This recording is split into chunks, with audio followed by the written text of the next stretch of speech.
All right. Can police detain someone to issue a criminal trespass warning if they leave the location after being warned? All right.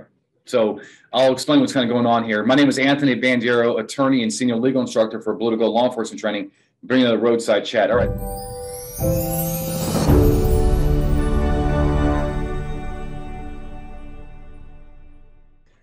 He says, if a business owner, homeowner has told a subject to leave their property, and that subject complied with their request to leave immediately, but the owner still wants them criminally trespassed, are we allowed under the Fourth Amendment to stop the subject, identify them, and issue that criminal trespass warning?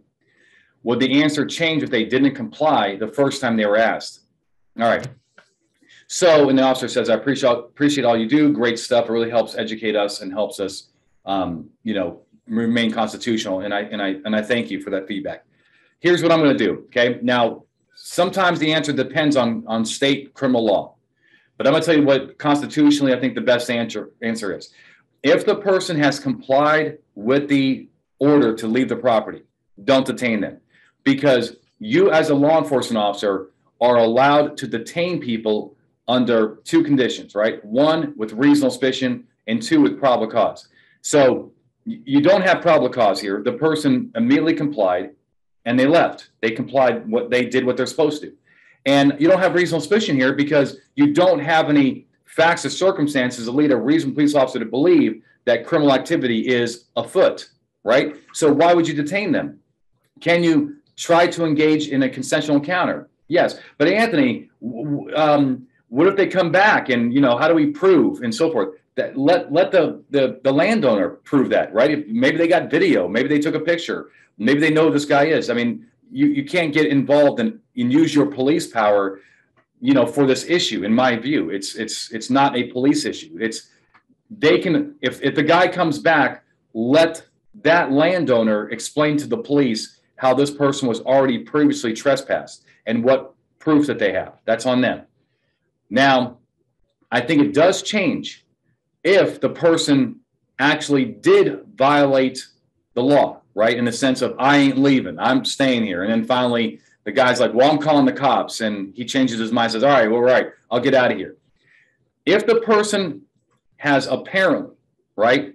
Not apparently, but with probable cause, right? If there's a fair probability based on the facts and circumstances that at this time, that they have violated the law, they did not leave and they committed some form of criminal trespassing, do I believe that you can stop them and potentially identify them? And the answer is yes, because these criminal trespass laws do not require that the victim want to prosecute. If you look at it, these trespass laws, it's normally says something like, after a sufficient warning, the person refuses to leave the property, that equals a criminal trespass. That's what it says. It does not say, and you have to have a landowner willing to press charges.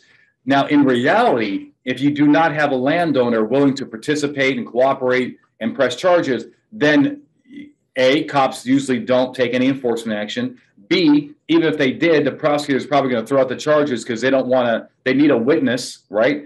But that's a different issue. Remember, separate those two out. We are talking about what happens on the street versus what happens in court. What happens on the street, if you have probable cause that the person violated the law, you are allowed to conduct an investigation. So if you want to stop them, then stop them. Now, let's talk about Anthony's best practice. If you have a landowner saying, I don't want to press charges, I just want them identified and so forth, I would not get involved. I'm sorry, but I just would not get involved. It's not worth it to me.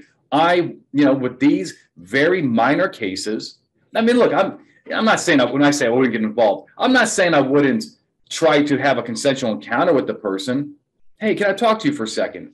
But if the guy says, you know what, I want to pound sand, why am I putting my badge on the line here for this landowner that doesn't even want to press charges? You feel what I'm saying here?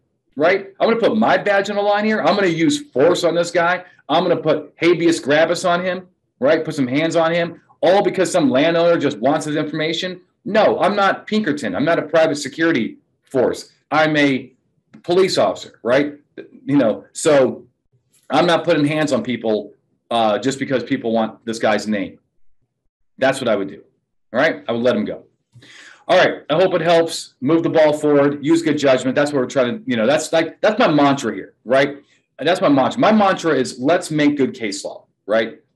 Let's not give courts any extra reason to not support what we're doing out there. Use good judgment. Now, if the guy, is committing a serious crime and so forth, that's totally different. You have something else going on, something different. As I like to say, change the facts, change the answer.